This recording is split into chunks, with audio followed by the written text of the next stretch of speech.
After the turn of the century, in the clear blue skies over Germany, came a roar and a thunder man had never heard, like the screaming sound of a big warbird. Up in the sky, a man in a plane, Baron von Richthofen was his name. Good afternoon, Lincoln. We have a spectacular show planned for you today. By the way, in case you were wondering, there are only 10 days left of school. Anyway, I'm Gracie, the anchor for today's show, along with my co-anchor Kylie. We're ready to give you the best Red Storm news. Coming up on Lincoln's Daily News, Robotics Club information, student elections, overdue book info, and so much more, so sit tight and we'll be back in 45 seconds. A hero arose, a funny-looking dog with a big black nose. He flew into the sky to seek revenge, but the Baron shot him down. Curses foiled again. 10, 20, 30, 40, 50 or more. The bloody red Baron was rolling up a score. 80 men died trying to end that spree of the bloody red Baron of Germany.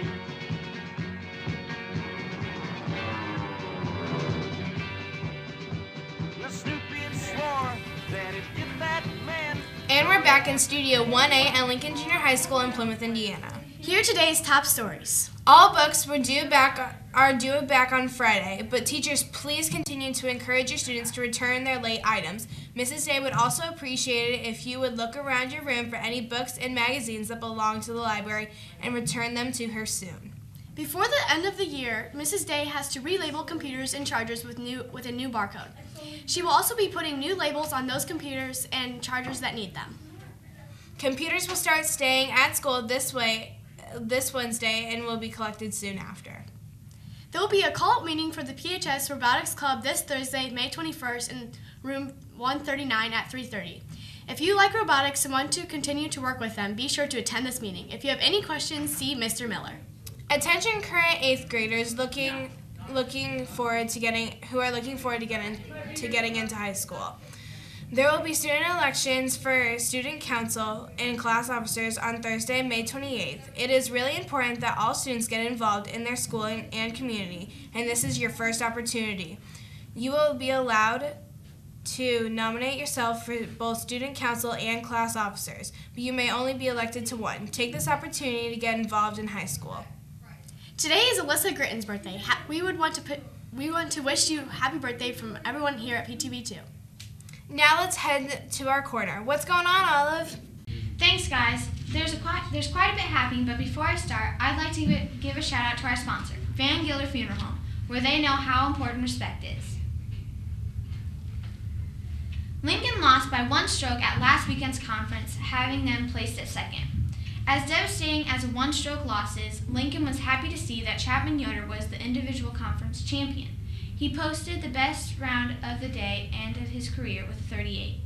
Sadly, Lincoln girls golf team finished third place, losing to schools that they had beaten earlier in the season. All 5 players had fantastic rounds, including Megan Kersey, who had her best round of the year, placing 8th. Attention boys and girls interested in running cross country in the fall. There will be a call-out meeting this Thursday during max time in the cafeteria. The coach, Paul Patrick, will be there to meet you and talk about summer running and the fall season. The track and golf athletic banquet will be held in Lincoln's cafeteria this Wednesday at 7 p.m. Each athlete should bring a dessert to share. Each athlete's family is invited to attend and each athlete will be recognized. All 8th grade students who are interested in high school swimming. There will be a call-out meeting today in the cafeteria during max time. You will get information about summer practices, weights, and more about the season.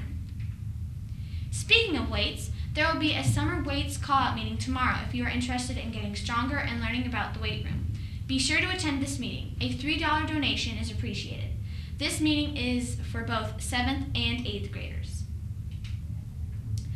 For Wednesday's lunch, we will be having mini corn dogs, baked beans, garden salad, fresh fruit, Cheez-Its, and milk. Have a great lunch. Now taking a look out the weather window, today we will have a high of 60, a low of 44, and it looks like for the rest of the week it'll be a pleasant week, but it looks like on Saturday we have a chance of thunderstorms. That's long. Again, a huge thank to our sponsor, Van Gilder Funeral Home, where the respect that is wanted is given. And now back to our anchors, Kylie and Gracie. Thanks, Olive. Now it's time to take a look into the wide world around us. Have you ever seen a reenactment? No, actually I haven't. Have you, Kylie? Nope. Well, this past weekend, some local residents got together in Elkhart to have a World War II reenactment. That sounds really cool. Let's take a look.